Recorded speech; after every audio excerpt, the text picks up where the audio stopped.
It's out to deck. How you doing, guys? Thank you.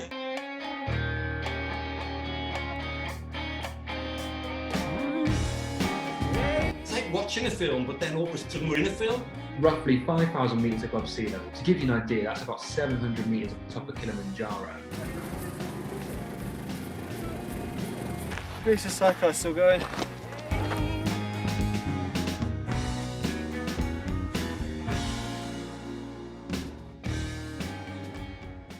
Welcome, Kinga. How you doing? I'm great, thank you for having me. Yeah, it's amazing to have you on, man. So you're coming to us from Poland today, right? Yes, today I'm in Poland. You've been out riding today in the woods. I saw the bit on Instagram. Looked Yes, cool. I did. I rode a few bikes, including Shady Billy and some Africa and some Suzuki. It was really fun. I just went for a ride with my friends. It was good. Yeah, Awesome. it Awesome. looked a lot of fun. So I suppose, Kinga, what we should probably say is, for people who aren't watching, you left Australia in 2017. You've been quite a few places since then. Yeah, I mean, where have you been? You've been on the road for 3 years. That's a long time. I mean, I only did that bit of the world. Seriously. Yeah. I've decided to go for my round the world trip in 2017, and I thought I've got money for 2 years. Okay, I'm just gonna go all the way around the globe, because I thought 2 years is a long time, right? And look at me, 3.5 years later, I'm not even halfway. So so I left Australia, rode through Asia, Europe, and half of Africa, and that's it. Mad. And now because of the COVID, I'm in Poland. So where did you get to through Africa then? So you rode through Australia, then through Asia. So you went Southeast Asia and then across into Europe? No, Central. So first country I visited was Korea, and then Siberia, Mongolia, so Central Asia. Right. All the stands, and then Europe, and then I had injuries. I had to be, settled for 4 months, and then I did East Coast of Africa. That's it. Cool. Loved East Coast. And then where did you end up? Where's your bike? No, it's Chile, right? Its name. Yeah, Right, Chile's in Mozambique, and I'm flying back. Hopefully, fingers crossed. I've got the ticket. I've got the visa. So hopefully, I'm going back in 2 weeks. Hopefully. Whoa! In 2 weeks, you're getting back out there. Awesome. Yeah. That's brave, man. You're getting back out there. Look, I do not have a schedule for my round the world trip anymore. The moment I entered Africa, I just fell in love with it, and I just want to be there for a long time, and I can sustain myself on the road at this time, so I can actually slow down. Before I entered Africa, I'm like 1 month per country, and I thought that's a long time. But now I was like, no, 1 month is not enough. It's just like the longer I go, it's just slower and slower. So before the whole Corona thing started, I thought I'll be in Africa for another 2 years. So 1 year for East Coast, 1 year for the South, and then the West Coast, 3 years. And now I don't know. I'm just going to Africa because I desperately, desperately miss it so much. I just want to go back there, and I don't care which border is going to be open. I don't care. I'm just going to go to the countries I've been to. I really don't care. I just need to go back. I left my heart there, really. Yeah. Cool. Awesome. Yeah. Get back to that bike, get back on the road, man. Love it. So where have you been so far? So where did you enter Africa, and where have you ridden down to? So through the Balkans, across to Italy on a ferry, from Italy across to Israel, then Jordan, then ferry to Egypt, and then literally the whole East Coast Awesome. to South Africa. Yeah, that's that cool. was 1 year. we did the East Coast on our trip, and I mean, we thought it was absolutely awesome. We actually said, I don't know if you thought the same thing. We said that Sudan is the best country we visited in the whole trip. I think you got the same. One of the best, definitely. Yeah, it's people are so. And it's not because of the heat, and it's not because of the desert. There's really, if you're looking for tourist attractions, there's really not much to see. But the people are just so incredibly amazing. So, definitely. Sudan was one of the countries that really just stay with you. Hey, it's really beautiful. Yeah, for sure. Love it. So Your tour, I love it. I was reading about your trip, and your tour is called the "Are We There Yet" tour because you don't know when it's going to end, which I just think Exactly. is awesome. Exactly. Yeah. You're just going to keep going. And so when you started, you said you thought maybe you'd travel for like 2 years, and that would be kind of you'd be there, so to speak. And Yeah, now, pretty much. I thought this is how much I had. You know, this is what my sort of budget allowed me. I was just being very. You calculate everything before you go, right? And your money gonna last you 2 years. But then I sold my place in Sydney, and then YouTube started earning money. I started my t-shirt shops, my sponsored really contribute to my travels as well. So it really everything happened. 2 years later, when I was entering Africa, I had zero on my account. Like, Jesus, oh my God, what am I thinking? I'm not even halfway. I'm telling people I'm going around the world, and I have literally no money. And everything just fell into pieces, like fell into place. You know what I mean? And now I can actually, because of Corona, and you guys YouTubers, I mean, it's like the engagement on YouTube it's massive at the moment. So it's really it's great, and it allows us to travel to cover our expenses. So yeah, everything just, I don't know, it's okay. I can travel now with no stress. Before I was counting literally every penny, but now it's okay. Awesome. So it's kind of turned into, like, your dream has kind of turned into a thing you can just keep doing. You can keep dreaming and keep traveling, and this is exactly how it is. And before I was leaving, I never even thought it's possible. It's you have this money, you have this project in your head. Like, project is just, you have these dreams, and you think it's not possible. It's gonna have to stop eventually, someday, right? Yeah. But and people ask me, how can you do this? Really, it was just hard work. Really hard work. You know how much you guys are doing such fantastic thing on YouTube. I'm watching your first, and it's like, what the hell? So much work, so much logistics. It's incredible. What you're doing. It's fantastic. And you've been on the road. You know how much time you have to do it when, like, but when you're on the road, it's just so much to think about. You think it's not possible, but YouTube is such a great tool and such great social media that actually we can make money on it, and that's great. And people, sure, we're gonna have ads, we're gonna have sponsors, whatever it takes, but that allows us to provide that content and to share it with others. So it's and then be more independent. You don't need sponsorship as such. You can actually be independent as in certain moments. So it's really good. I mean, I never dreamed about that. The one day I will say, wow, I can actually travel now, and I don't have to think about end day because my money gonna run out. I have income coming every day, so that's great. That's awesome, man. Yeah, keep it up. Long let it continue. Thank you. Are We There? It'll be everywhere, I imagine. Into every country on Chile. Yeah, love it. Thank you. This obviously, I guess, it feeds into one of the questions on the stream. Actually, you're obviously you travel solo for most of the time. Obviously, you meet people on the way and that sort of stuff. One of the people here, Grow Rich, I think I spelled that name right. I pronounced it right. I do apologize if I haven't. Asked, other than being arrested, is there anywhere in particular you have felt necessarily unsafe or anything like that on your travels, or is it all just amazing? Okay, the rest of the thing is, I think I still feel like it's a someone story. is referring to Iran, but that really wasn't arresting. I mean, I was sort of like, you pack up and we're going to the police station, and they didn't know what to do with me. And then the mayor of the city at the end of the night, invited me to sleep in his place. So it's like, you are arrested, you can go anywhere, but hey, people hosting you and give you the food, and the whole family comes in, like a big party, right? But really, okay, Mongolia was my biggest test, the biggest test of everything I've ever been through, in terms of meeting bad people, in terms of my own safety, in terms of traveling through the roads that are really, really challenging, and I was way overloaded for my skills to go through these roads. And after that, there was only one occasion where, and I was seriously 2 months to the beginning of my trip. And after that, I only felt felt one time, which was 1 month later, that I was really threatened for my safety. After that, nothing has happened to me. But of course, maybe it's a good thing that these bad things happened to me at the start. So then you're much smarter how you travel.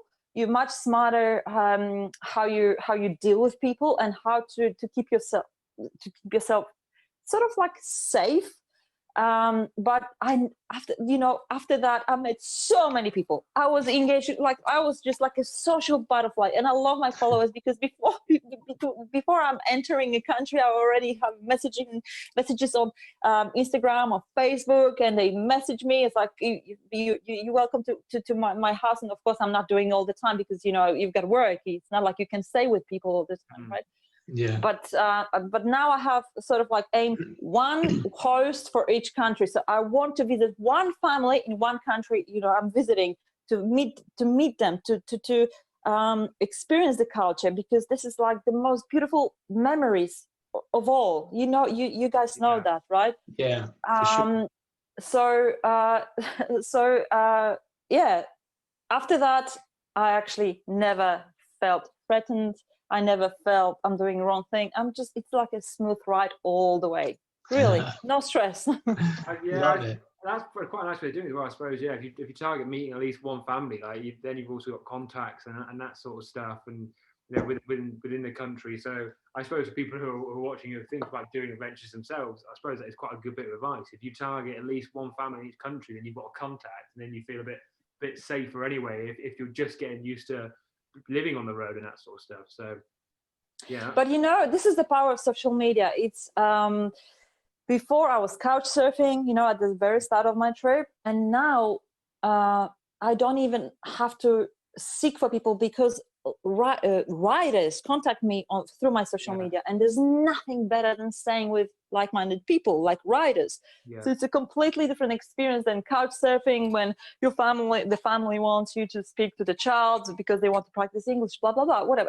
That's nice too. You get to know the culture of the country. But when you stay with the riders, it's like you just on the same mind level. Hey, it's like you already get along from and it's like not about anything else but the bikes and the life and everything else. So that's such great experience. So I don't do couch surfing anymore. I just, people write me saying, okay, perfect, I'll be in this town. Yes, absolutely, I would love to visit you. And that's it. That's how it is. So, and people are like, oh, aren't you scared? I have the rule. And normally when people send me invites, it's my wife and I, or on behalf of my family, and normally that sort of invites I accept, so it's safe, right? So this is another thing you need, like, as a woman. I learned on the way. I'm just super sort of cautious in this way, but not just single guys. I mean, there's nothing wrong with single guys, but you know what I mean. If you don't know someone, it's better to just stay with the family, with kids and that sort of stuff. So this is only really factor for me when I'm accepting invites, and that's it. I think I never go wrong. Like, I love all these people who ask me. For sure. And what do you ever do the whole other side of it, like camping, wild camping kind of stuff on your own out in the middle of it? Yeah, that's your kind of vibe too. Yeah. How do you find that? You enjoy that kind of stuff? Does that just come naturally to you? Some people. Yeah. Absolutely. I lived in Australia 12 years. For me, wild camping is the way to go. I feel so free. And I feel just so happy when I find a beautiful spot. And, I always think, no one has seen it. No one. You take, like, I don't know, you go through the forest and you find a little rock and you put your tent on. It's like, no one has seen it. Like, maybe people went that road, but for sure, no one have ever said this. Like, this is in my mind, But if someone tells you, like, oh, go there, and that's a nice spot, and you go, oh, yeah, someone been there. But if you actually follow like a track and you just find a place like, oh my God, I bet I've been here, and it's like I'm such a legend. I'm just like, this is so great. and I'm just like, oh, like I'm the first person in the whole world to be here, like in my mind, right? So that's how I feel about wild camping, because okay, maybe someone was there, whatever, but this is my spot. But when you go to organized campings, I mean, sure, of course, we all do it, right? Especially when it doesn't feel safe, of course I go to the organized camping ground. But if it feels safe, if I there's no one around, out of sight, out of mind, and it feels right, I do wild camping. Yeah, very often. Love it. Love it. Yeah, for sure. A guy was the stream, Vince Vanco, said, "Do you think?" Which I think you kind of answered. He asked, "Do you think moving to Australia kind of helped with your wild camping and that sort of stuff?" But I guess absolutely. Australia created me, really. My whole adventure spirit. I grew up in communist Poland, and Poland, not communist, being not communist, but look, we all from Europe. We have so many restrictions. Jesus, we have different mindset, right? Yeah. But when I immigrated to Australia, it's like, wow, everyone's just so open-minded. Everyone just so relaxed. Everyone doesn't give, like, just everything is no worries, mate. I love all this. I love them, really. And I'm so grateful, for Australia that just like gave me the chance to be there and to become one of their own. I've got now dual citizenship, and I really, my heart is split in two, because all the best things that happened to me in my life and how they shaped my personality is coming from Australia. So definitely. And then you can go anywhere. Australia is so good. Just like, you just pick up your bike and you go to the bush and just like camp wherever. No problem. No worries, mate. Like, it's fine. It's fine. What like, about the spiders, though? Good luck in Europe. This is your fine. No worries, mate. 200 euros. You know what I mean? Yeah, that's so true. But at least everything's not trying to eat you like it is in Australia. It's nothing. It's nothing. Yeah. The only thing I'm worried about is sharks. So I just don't go into the water. Everything else is manageable. There's no bears.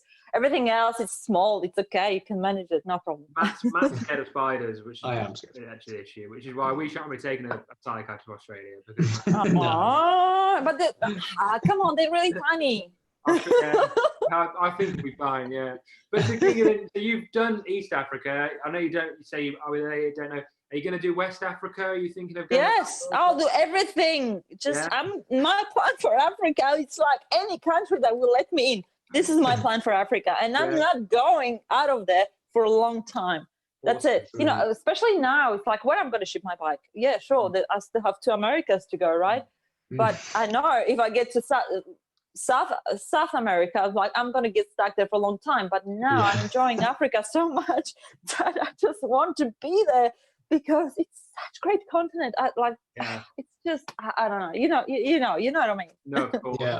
Yeah, I can't wait to watch it. I can't wait. I feel like we're going to be watching the On Her Bike YouTube channel for maybe the next decade or so as you travel around the world. Yeah, it's awesome, man. And Thank you. Great that you're going to be out in Mozambique in 2 weeks. That's awesome. And exciting. Hopefully. Very cool, very cool. Loads of adventures to be out. But also, I mean, in Poland, there's loads of adventures to have. It's funny how it's all relative. Like, some of the most exciting things on our trip happened in Poland on the way back. Really? Yeah, it was mad. We met the Poznan Sidecar Club. We did some crazy stuff in Ural motorbikes. And yeah, it was awesome. Great. I love Poland. Poland. Yeah, it's awesome. Great. Yeah, That's there you go. great. It's just how it goes, isn't it? It's relative. I guess. Yeah. Thanks so much for coming on, Kinga. It's pretty much all we've got time for today. Thank you for the invite. I really enjoyed it. Thank you, guys, and good luck with the whole event. I think you're doing a wonderful job. Really. Thank you. That was a great idea. Awesome idea. Thanks so much. Yeah, absolutely love your enthusiasm. 3 years on the road and still absolutely loving it. That's so that's absolutely great. And yeah, I mean, I said, fingers crossed. 2 weeks time, you're back out in Mozambique. I'll certainly be following. Thank you. And maybe if you're there, we can catch up with you from the festival. You have to. Yeah, that would be cool. If I can, absolutely. But internet in Wi-Fi, that sort of stuff. Yeah. But it's so hard to connect. It's so hard to upload anything there. But if I'm available with good internet, absolutely would love to join you guys. Yes, we will make that happen then. Cool. Hopefully. Right, cool. In that case, Kinga, thanks so much for coming on. Enjoy the rest of your evening, and we'll hook up with you soon, I'm sure. And take care. Catch you in Mozambique, man. Catch you later. Thank you. Thanks so much. Thank you. Bye. Bye. Bye. Bye. Bye. Awesome. So that was obviously Kinga Tanajewska of Honour Her Bike. I think that's pronounced the surname, I believe. Yeah, it was awesome to have her on the Armchair Bench Festival. She's in Poland at the moment. Fingers crossed she's managed to get back out to Madagascar. Is that what she? No, not Madagascar. Sorry. It was Mozambique. Mozambique. Yes. Sorry. Yes. Madagascar. Yeah, you can't get Madagascar. I've only just said that because you said an M. Was it Mozambique? I'm pretty sure it was Mozambique. Yeah. I'll check it, and if not, I'll flash it up on here. Sorry, guys, we're recording this about 2 weeks after this interview, but I'm pretty sure it is Mozambique. I saw a couple of videos on a YouTube channel, and I believe it was Mozambique. Which again, is she back there now, mate? Or no, I think she would plan to get back there not too long from now, next week or so. But difficult, isn't it? Whether or not you get the extra opportunity to head back there, don't know. But yeah. She may well be. She may well be. Fingers crossed. For her, I know she's dead keen to get back out there. But yeah, what a cool little chat that was. I thoroughly enjoyed it. Did you, mate? Yes, I did, mate, because it's always refreshing when you chat to someone like Kinga. I haven't spoken to Kinga before, but she's just full of energy and enthusiasm for what she's doing, isn't she? Yeah. It's no like, she hasn't lost the shine on it. Of all that time on the road, she's still incredibly buzzed to turn every corner and see what's there. And so, I think that's awesome. Yeah. You lost that buzz about 3 days into the trip, didn't you, mate? Yeah, it's when I burnt my jacket. yeah, we're just outside Dijon in France. When we get home. Yeah, what's the point? But yeah, obviously, now if you're watching this on our YouTube channel, it's 2 weeks to the festival. Watching this on our Patron page, it's 3 weeks to the festival, and it's coming. It's coming, all right. Oh wow! Who do you want to announce? Someone then? Who is going to be? What, for our patrons? Yeah, patrons just get to know a little bit earlier. If they watch this, we'll make a big song and dance about it. Who do you want to announce then? Well, I'll announce who we're going to announce next Sunday, because I've actually had a look already who I think would be cool to announce on next Sunday. It's going to be Chris Venter, aka the Blind Scooter Guy. And he is going to be coming on to talk about his incredible trip from South Africa to Ireland, which sadly led him to losing his sight, but also just his mad philosophy on life and all of the incredible things he gets up to as, I imagine, one of the very few of the world's professional blind adventurers, which that's what he is. So, that'll be a really good talk, that will. So well done if you're on Patreon and you've stuck with us to the end here and got to find out a sneaky bit of knowledge. If you're on YouTube, that's it. It's public news now. Chris Venter is coming on to the Armchair Adventure Festival in 2 weeks' time. He's going to be doing a cork river chat. Exactly.